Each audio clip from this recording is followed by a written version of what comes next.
welcome to Sand and Fairy Book Reviews. As usual, I am Tina. Today I am doing a one-off book review of Mexican Gothic by Silvia Moreno-Garcia. This came out last year and it is a Gothic mystery. It's been talked about a lot. The cover is absolutely gorgeous, I will say. This cover is fantastic. I really love Gothic mysteries. I've got a whole bunch here that I'm going to recommend to you. So if you read Mexican Gothic but haven't read any other Gothic mysteries yet, here's some examples. Wuthering Heights is one that's considered kind of one of the quintessential ones. You know, it's a bit problematic today in terms of the kind of relationships in it, but that's kind of the fun thing about it. It's this very dark, very kind of twisted story about these people that are just messed up. It's a lot of fun. I really like Wuthering Heights. We've got The Little Stranger by Sarah Waters, so I don't have the cover, but this one is really good. Sarah Waters writes these really, really great period pieces and historical fiction. She puts a lot of detail. I mean, her stuff tends to be slower, but if you really like kind of a slow burn story, The Little Stranger is good. I'd have to say my favorite book by her is Fingersmith, though. It absolutely blows all the other books she's written out of the water, in my opinion. But that one's not a Gothic mystery. But this one, The Little Stranger, definitely is. They made a movie out of it recently, too. The movie is kind of dull. I think Dominic Gleeson is the only reason why that movie is worth watching at all. I would recommend reading the book instead. Iris Murdoch's The Unicorn. I think it's a Gothic mystery at its core, but it's also got so many more levels to it. This book is one of my favorite books. It's very tiny. It's very strange. I really love it. I love the setting. Anyway, this one's kind of, if you like postmodern stuff, this one's definitely up there, I would say. And then we've got Rebecca, the ultimate, I'd say, Gothic mystery. This book, if you haven't read this book, it is fantastic. It's fantastic. It's an amazing book. I can't say anything else about it. It's amazing. And then we've got The Woman in White by Wilka Collins. This is a really good old classic mystery in that or Gothic mystery, in that it has all the kind of tropes that I'm going to talk about. It's got like the castle, it's got the kind of sickly woman, it's got all the stuff that you kind of expect from a Gothic mystery comes from this. There was a real revival of Gothic tales in the Victorian period. So this was kind of one of those ones that took from the past and kind of created almost a new genre. And a lot of these books, like Rebecca, things like that, take from these Victorian Gothic mysteries.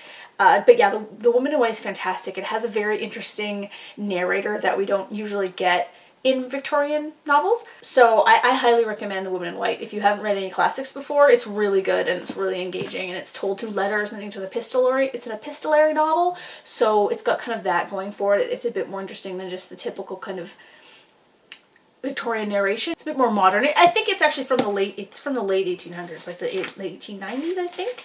No, sorry, it's from 1860, but still. Anyway, so there you go. There's a bunch of Gothic mysteries for you. Anyway, because I love Gothic mysteries so much, I was really stoked to read one set in the 1950s and focusing on a person of color, because that is definitely not anything you get from the books that I just mentioned. Definitely not. This is a really, really great concept.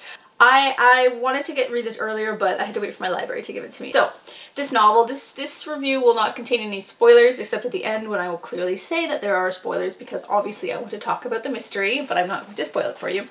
So this novel is really, really good and really fun.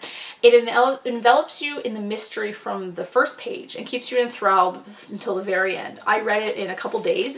It's not a tiny novel, but I had some time for once to actually read, so I sat down and just plowed through this thing.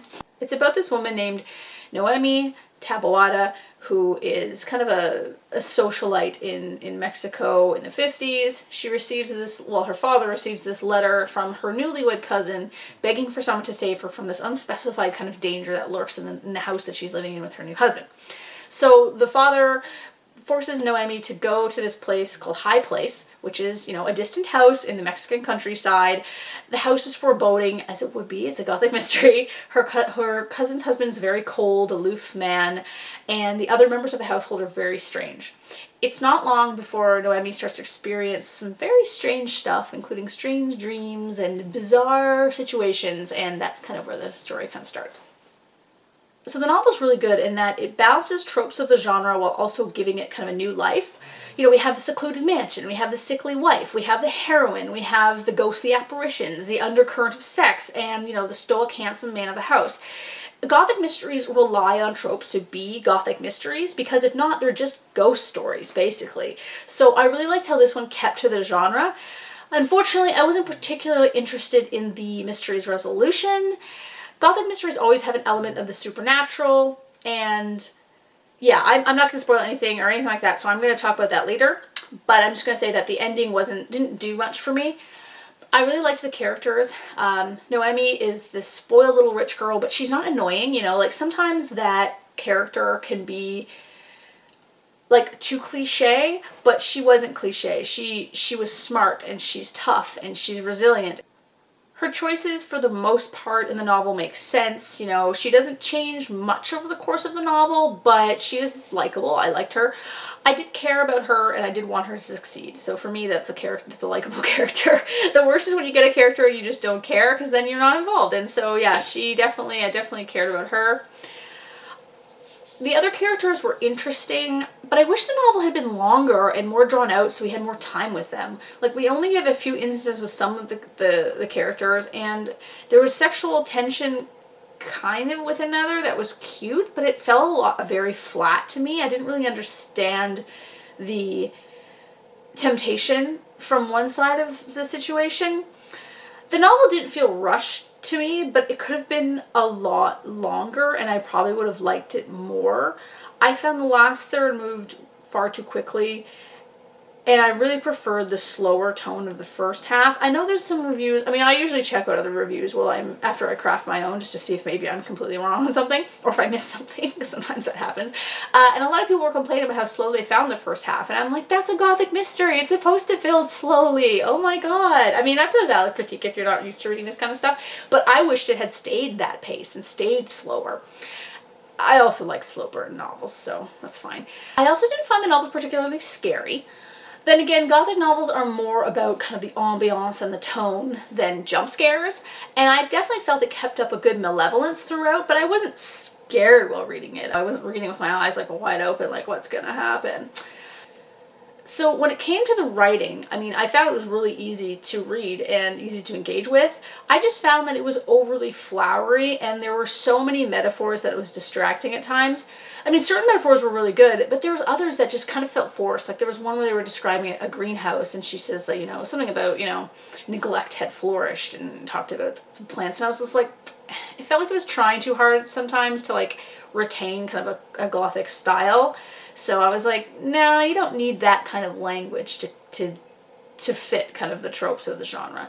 Yeah, I just found that a little bit kind of like, I was like, that metaphor is kind of weird.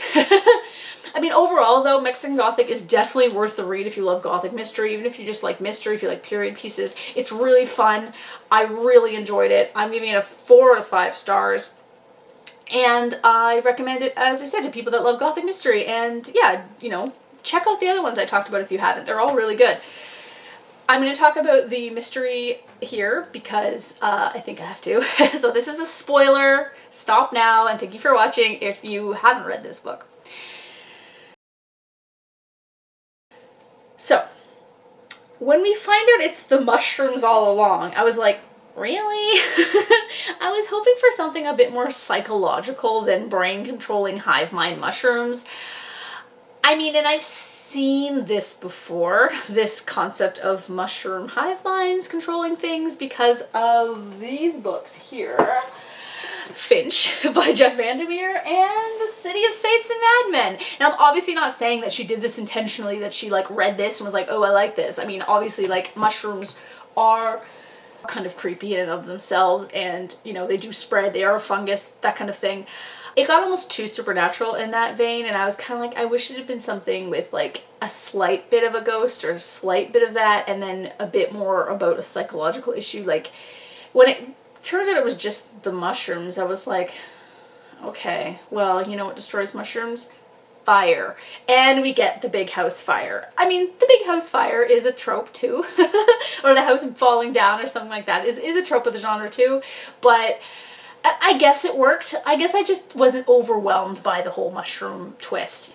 maybe too, it also just made me laugh because the first thing I thought of when it returned with the mushrooms was not Jeff Vandermeer, but Super Mario Bros. The movie. If you have not seen Super Mario Brothers the movie, you should. It is fantastic. It is so entertaining and so dumb. I mean, it was a staple of my childhood. I must have watched it 1,000 times when I was a kid. But I've watched it recently, and it's still a lot of fun. You should watch it. This has nothing to do with my rating, but why does every evil organization or entity or etc. have to use the Ouroboros as its symbol? Like, it's everywhere. Like, every single, like, I think I've read 4 or 5 books the last, like, year that have used the Ouroboros. Can we just stop with the snake eating its tail? Can we just, like, leave it alone? Let that snake eat itself. It's fine, you know, it's fine. Just pick a different symbol. Anyway, thanks for watching. I hope you enjoyed that, and I hope you check out Mexican Gothic because it is really fun, and I really enjoyed it. So thanks.